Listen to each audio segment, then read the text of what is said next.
Today I'm talking about the star Wormwood hitting the earth, what the book of Revelation says, and I'm interviewing Dr. Tom Horn, who has written the book The Messenger, and it is about Wormwood hitting the earth potentially in 2029, and he'll be giving you the details on that. And I'll also be answering your questions such as, what about all the recent UFO sightings? What does that mean? I'm Jimmy Evans. Welcome to the Tipping Point Show.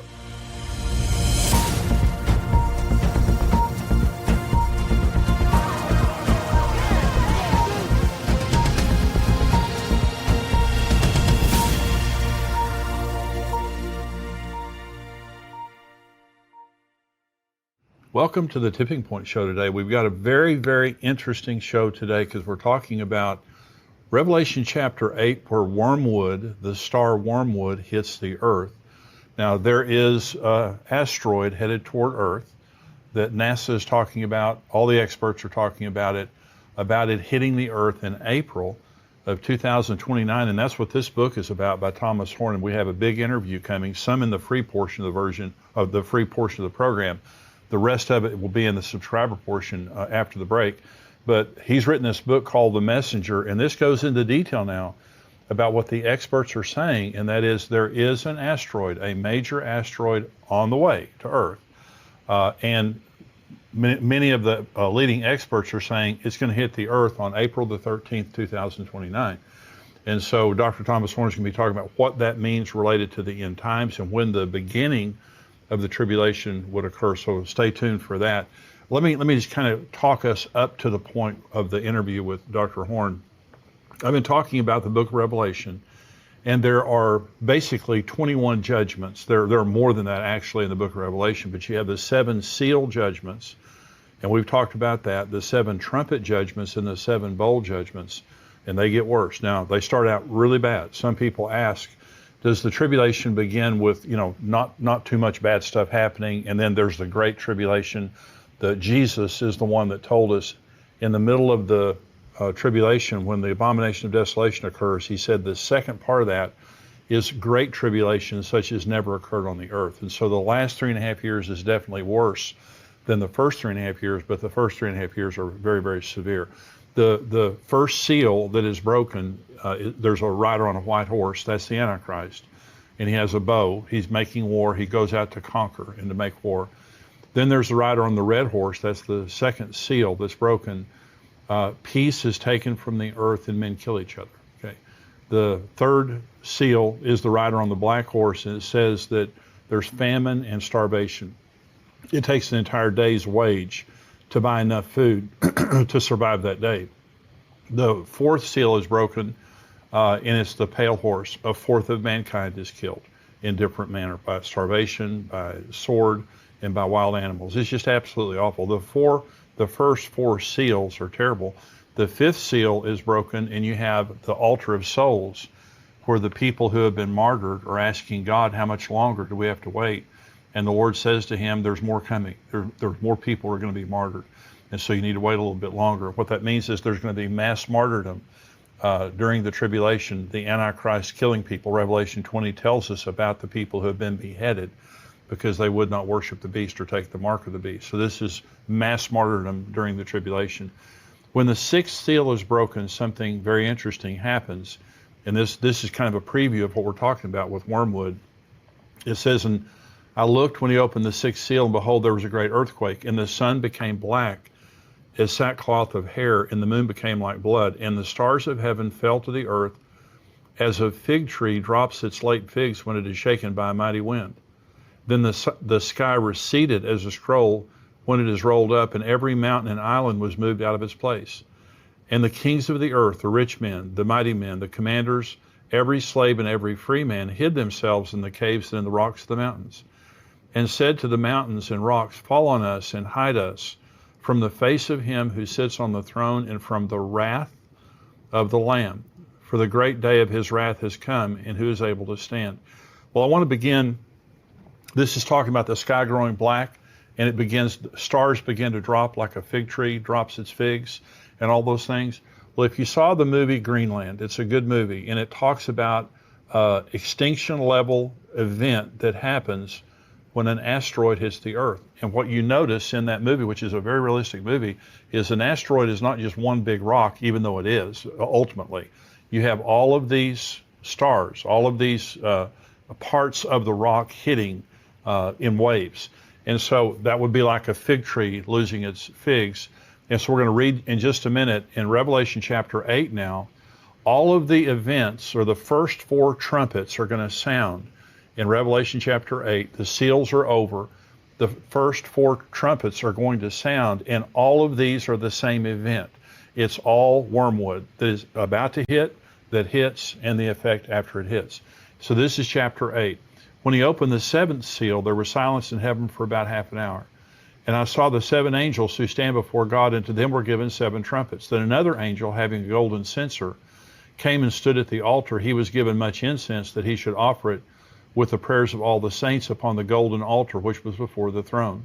And the smoke of the incense with the prayers of the saints ascended before God from the angel's hand. And then the angel took the censer, filled it with fire from the altar, and threw it to the earth. And there were noises, thunderings, lightnings, and an earthquake.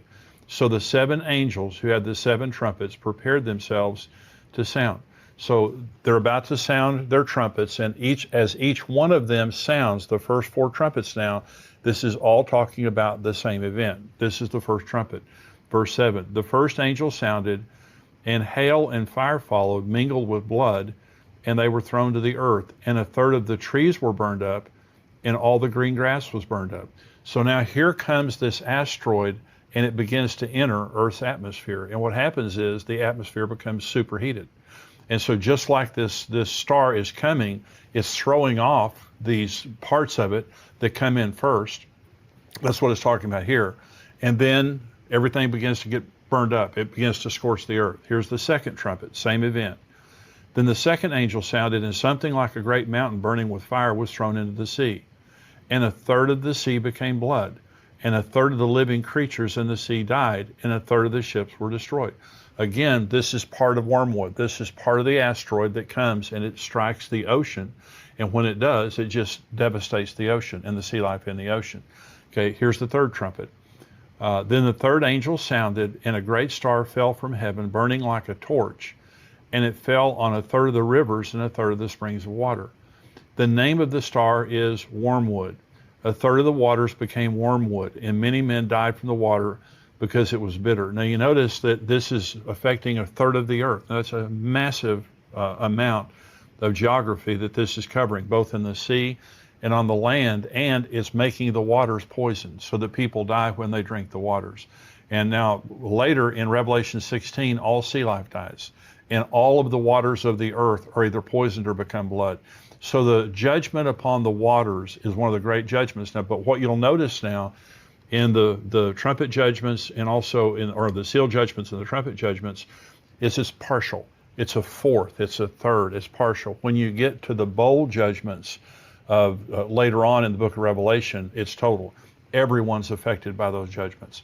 And so this is the fourth trumpet. Then the fourth angel sounded, and a third of the sun was struck, a third of the moon, a third of the stars, so that a third of them were darkened. A third of the day did not shine, and likewise the night. And I looked, and I heard an angel flying through the midst of heaven, saying with a loud voice, Woe, woe, woe to the inhabitants of the earth, because the remaining blast of the trumpet of the 3 angels are about to sound. Let me go back now to the 6th seal and read you what I read you earlier. I looked when he opened the 6th seal, and behold, there was a great earthquake, and the sun became black as sackcloth of hair, and the moon became like blood. And the stars of heaven fell to the earth as a fig tree drops its late figs when it is shaken by a mighty wind. So both in the 6th seal and also here at the 4th trumpet, we're told that the sky grows black. That's exactly what happens when a meteor or an asteroid hits the earth. That magnitude of an asteroid, it throws up all the dust. There's all like Mount St. Helens or something like that. All this dust is thrown up into the atmosphere, and it becomes very dark or black. And so these judgments are describing one event.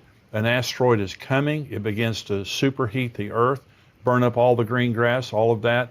Then it throws off a part of itself in the ocean. Then it hits the earth, and then the sky grows black. So the judgment of Wormwood is a severe judgment that causes great death, great harm.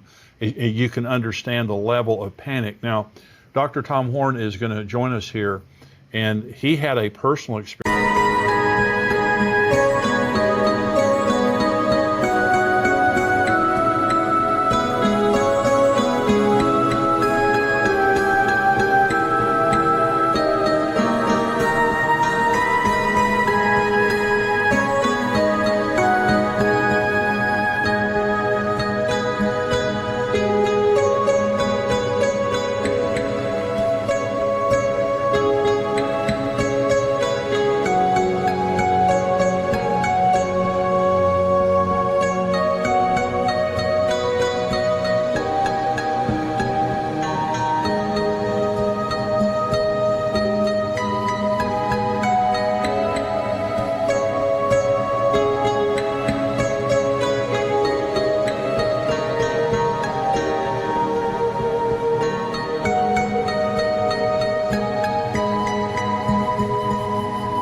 That he's going to talk about, a dream that he experienced that then led him to the truth of Apophis. Now, Apophis is what NASA is calling the asteroid that it's on its way here.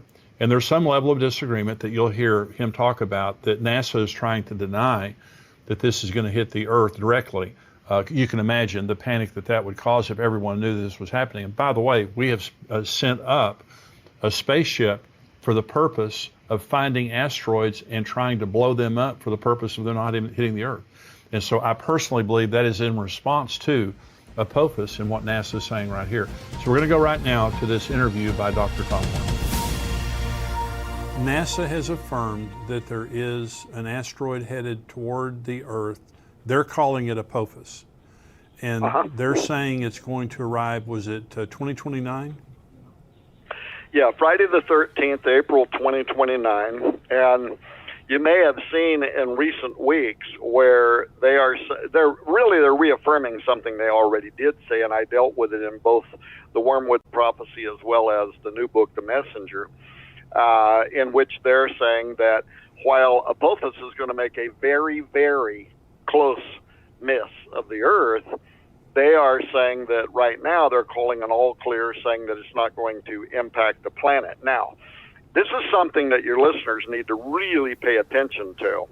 There are numerous scientists that reacted to their most recent all clear, warning that the trajectory that they have made, their calculation of Apophis, is off by as much as 600,000 miles. Good. In fact, the mathematician Harry Lear, he implies that Apophis is going to crash into Earth in 8 years from now, and he even went so far as to send a letter to the President of the United States begging him to have the U.S. government scientists cross-check those calculations immediately, because he says that NASA's either playing a game with the trajectory stats or they are just they're intentionally misleading the public. And then he ends his letter. Anybody can log online and read his letter. He ends that dispatch with this ominous admonition that he thinks we're already out of time anyway. But maybe if we got on it now, and I think behind the scenes they are on it now, I think it's part of the reason Space Force was formed, that they're trying to figure out how they might be able to mitigate this incoming event. But it's not just Lear. Nathan Myhrvold, who was the head of Microsoft, the science department for Microsoft for many years, he is consistently listed every year in the top 100 scientists in the world. And he recently wrote a peer-reviewed paper that I referred to in the books called An Empirical Examination of Wise, Neo-Wise Asteroid Analysis and Results, in which he not only refutes a lot of the data from NASA, he charges them outright with deliberately misreporting threats by these near-Earth objects and of behaving extremely deceptively.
misconduct. So in other words, he is saying this wasn't an accident on part. They are going out of their way to intentionally cover up very real, potentially imminent space threats, including Apophis.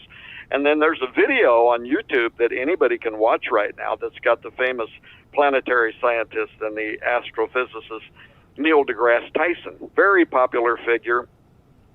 And he says that on April 13, 2029, I'll quote, this is from the YouTube video, this is a quote, Apophis will come so close to Earth that it will dip below our orbiting communication satellites. It will be the largest, closest thing we have ever observed to come by Earth.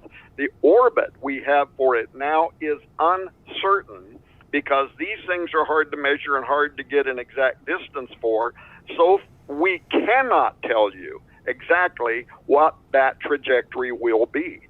So, and this was the same thing that the astronomer from the Pentagon told me. He said it's absolutely baloney. Well, he used a different word that I won't use, but he said it's absolute baloney. He said, you can't say that a stone as big as Apophis, and it's a monster, is going to come literally below the satellites, knock out some of the satellites, below the satellites that are in orbit around this planet, and yet say with any certitude, but no worry, it's not going to strike the planet. He said that's absolute baloney.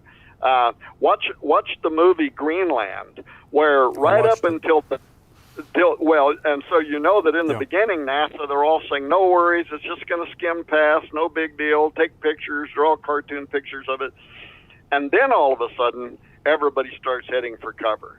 And that is what many of these people believe is going to happen with Apophis. Now, why would NASA be covering that up? Well, it's really obvious, because it would create mass panic.